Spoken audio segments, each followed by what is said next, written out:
2024 ஆண்டுல இலங்கையில் ட்ரிங்கோ யாழ்ப்பாண சைட்டில் கடும் மழை பெய்வதற்காகவும் அது வெள்ளங்களை கொண்டு வரத்துக்கும் வாய்ப்பாகவும் இருப்பது என்று தெரிவிக்கப்பட்டுள்ளமை.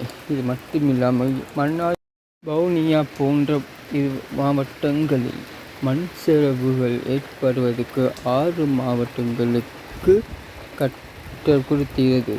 அது மட்டும் இல்லாமல் மக்களை பாதுகாப்பாக இந்தியாவிலும் கூட சில கடலோர பிரதேசங்களிலும் கூட அந்த மண் சரிவு, இந்த வெள்ளம், மழை போன்ற தாக்கங்கள் ஏற்படவும் வாய்ப்பு உள்ளமை காரணத்தால் இஸ்லாமிய பாடசாலை எல்லாருக்கும் லீவு கொடுத்துள்ள அரசாங்கம். இதனைத் தொடர்ந்து உள்நாட்டு செய்திகள்.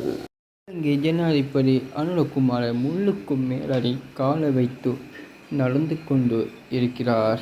அது இலங்கை மக்களுக்கு பெரிய ஒரு பாதுகாப்பாகவும் இலங்கை மக்களை நேசிக்கக்கூடிய ஒரு தன்மையுள்ளதாகவும் எல்லா சகல மக்களும் ஒன்றாக பார்க்கவும் இலங்கை கடலோர பகுதியில் வேறு யாரும் வந்து மீன் பிடிக்க முடியாது என்று அனுமதி கொடுத்து போதைப் பொருளை கடத்தி கொண்டு வருபவர்களை கைது விற்பவர்களை சுற்றி மடித்து பிடித்து 2025 வரும்போது புது ஸ்ரீலங்காவாக அது அங்கீகரிக்கும். அது மட்டும் இல்லாமல் புது கார்கள் வாங்கின ஆர்வமாக தெரிஞ்சவங்களை வாகனங்களை அவங்க கைப்படுத்தி பரிசோதனைக்கு அனுப்பின இல்லாமல் அவங்க பழைய ஜனாதிபதிகள் எங்களுக்கெல்லாம் வாகனத்தை படுத்தி போட்டு அவங்க மட்டும் சோகசா வருவாங்கன்று கிடைத்த நாட்கள். ஜனாதிபதிக்கு பாதுகாப்பு இருக்குது, செத்து போன குருவிக்கு எதுக்கு பாதுகாப்புண்டு யோசிக்காமல் கதைக்கிறார்கள் பழைய ஜனாதிபதிகள். உள்நாட்டு மற்றும் வெளிநாட்டு செய்திகள் தொடர்கின்றன. பலஸ்தீன மக்களை கடத்திட்டு போனார்கள், கொலை செய்தார்கள், வெடிகுண்டு போட்டு அவங்க மேல் கொண்டார்கள் இஸ்ரேல் படை. அப்படி செய்த இஸ்ரேல் படை இந்த 24 இந்த 11ஆம் மாதத்திலேயே அவங்க கைது ஆகினார்கள். ஹமாஸை அவங்களால அழிக்க முடியாது, அவங்களை ஜெயிக்க முடியாது என்று ஒத்துக்கொண்டார்கள். 2025 நம்ம பலஸ்தீனுக்கு சுதந்திரமாக மாறப்போகிறது. சுதந்திர மக்களா? பலஸ்தீன் மக்கள் தொலைந்து போன மக்கள் திரும்பி கிடைப்பார்களா? பலஸ்தீனுக்கு எதிர்ப்பாக இஸ்ரேல் வேலைமான திட்டம் தீட்டுகிறா? இல்லை உண்மையாகவே அவங்க விடுதலை ஆகிட்டாங்களா என்ற கிறிஸ்தவ முஸ்லீம் பார்க்காம அந்த யூத இராணுவம் எங்களை பாடாப்படுத்தி பலஸ்தீன் மக்களை அழைத்து கொண்டு வந்த அந்த இராணுவம் எதுக்கு பின்வாங்கிறது?